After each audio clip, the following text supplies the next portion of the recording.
A força vem do povo. Força aí, parceiro. Essas são algumas expressões que nós utilizamos de força no cotidiano. Agora, o que é força na física? Então, nós ouvimos vários termos. Força elétrica, força magnética, força gravitacional. E é nessa última que nós vamos nos deter na nossa aula de hoje. Então, nós temos dois termos a pensar aí, força e gravidade, já que nós estamos falando de força gravitacional. Primeiro, vamos pensar no termo força. Força não é uma coisa que você tem. O cara lá, bombadão da academia, eu tenho a força, sou forte, né? Com aqueles 25 centímetros de braço. Força é uma interação entre dois corpos. Então, para que haja força, precisa de pelo menos dois corpos ou mais. Por exemplo, aqui está meu amigo João. João é Epaminondas. E eu vou aplicar uma força sobre ele. E ele aplica uma de volta em mim. Então, meu amigo João aqui sofreu a interação de uma força comigo. Eu sozinho não aplico força. Precisa de pelo menos dois corpos para ver essa interação, já que força é uma interação. E se é interação, precisamos de dois corpos. Daí a frase do He-Man, né? Eu tenho a força. Fica inválida do ponto de vista da física. He-Man não tem a força. Ele tem uma energia para aplicar uma força. Ele pode aplicar uma força no esqueleto, seu rival, mas ele não tem a força propriamente dita. Agora que falamos sobre o termo força, vamos falar sobre gravidade. A palavra gravidade vem do latim gravis, que significa basicamente pesado. Então daí se originam outras palavras, como gravidez, né, gravitacional. Então, por exemplo, quando a gente diz que a mulher está grávida, basicamente a gente está dizendo que a mulher está pesada, né? Relacione aí.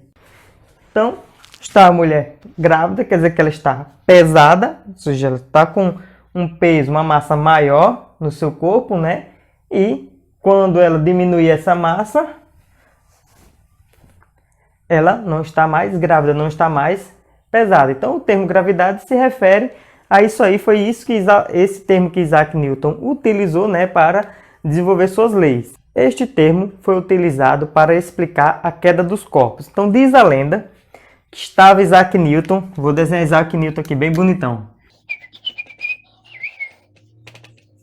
Estava Isaac Newton debaixo de uma macieira e caiu uma maçã na cabeça dele, sem nem desenhar uma maçã. Caiu uma maçã na cabeça dele e ele começou a pensar, mas por que os corpos caem? Vale ressaltar que essa história não tem um respaldo histórico de fato que comprove que seja verdadeira. É uma história. É uma historinha para dar uma ilustração ao que Isaac Newton formulou. Então, Isaac Newton pode ter utilizado isso aqui para ilustrar, para exemplificar a sua história, né, as suas leis.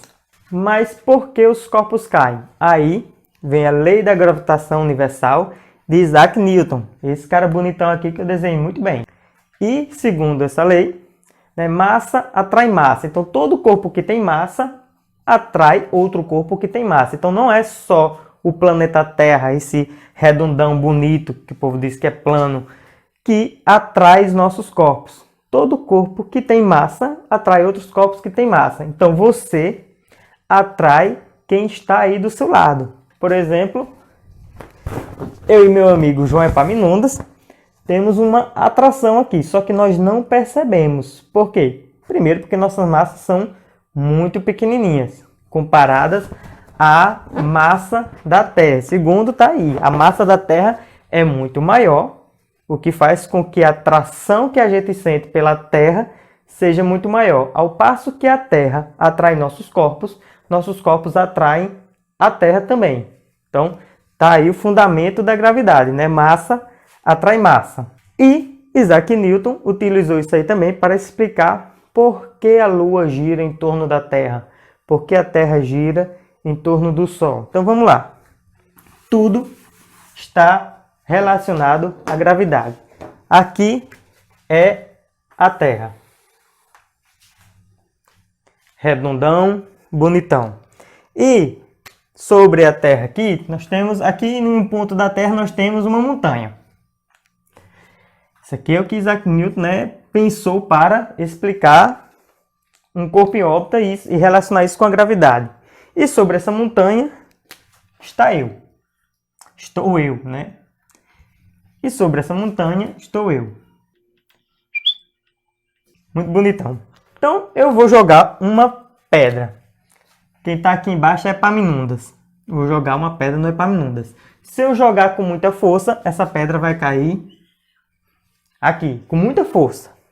Mas vamos dizer que eu aplique uma força muito maior.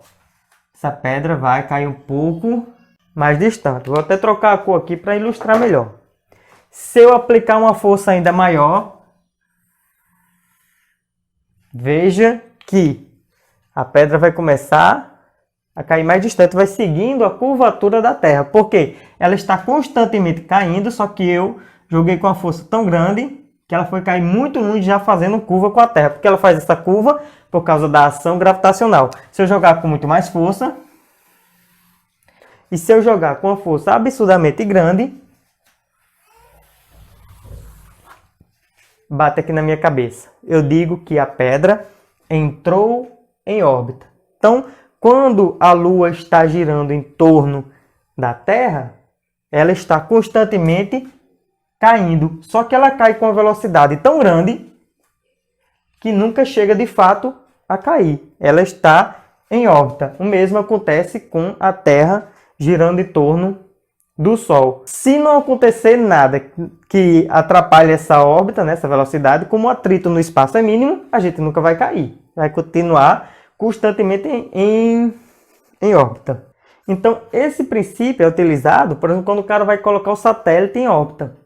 O satélite é lançado a uma determinada altura que vai ser calculado de acordo com a altura e a massa do satélite, qual a velocidade que esse satélite deve ter para ser lançado e ficar em órbita. Se acontecer alguma coisa com esse satélite, bater um asteroide nele, se ele quebrar, uma peça saltar que altere a massa do satélite, essa órbita vai ser alterada e ele poderá sair de órbita ou cair. Por motivos, por questões, conceitos que a gente vai discutir mais à frente. Mas por enquanto, basta nos saber que esse camarada está em órbita aqui, o satélite, por causa da força gravitacional entre ele e a Terra. Lei da gravitação universal de Newton. É o mesmo motivo porque os corpos caem. Dizer que um corpo cair não é que ele está indo para baixo, é que ele está indo para o centro, que é o centro do nosso planeta. Se você estiver aqui no leste aqui do planeta, você vai estar sendo atraído para o centro. Aqui no sul, você vai estar sendo atraído para o centro. Então vamos refazer esse planeta aqui.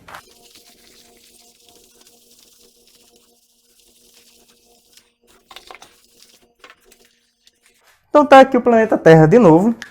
E em volta dele nós temos uma região no espaço que nós chamamos de campo gravitacional. Por quê? Porque a força gravitacional é uma força que a gente chama força de campo. Existem as forças de contato, existem as forças de campo.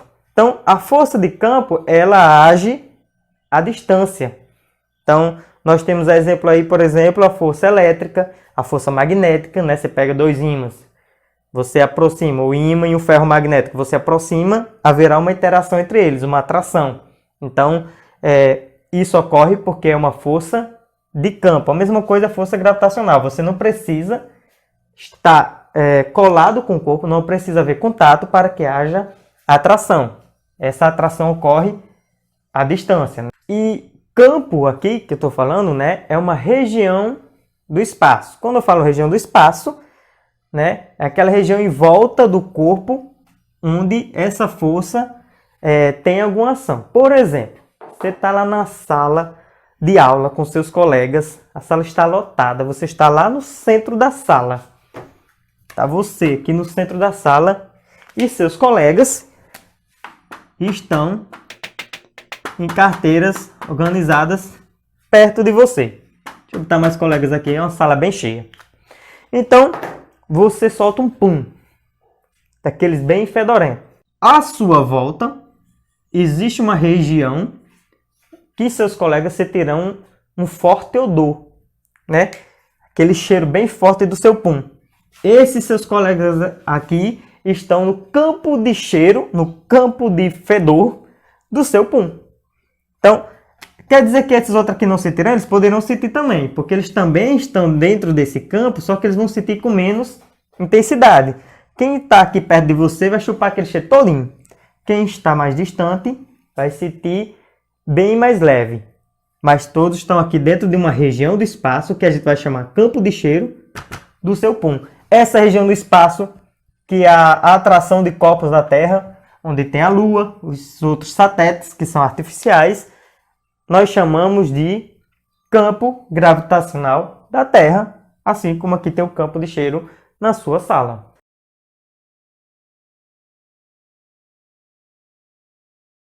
Por falar em pum, subiu uma catinga aqui. Foi você, Epaminondas?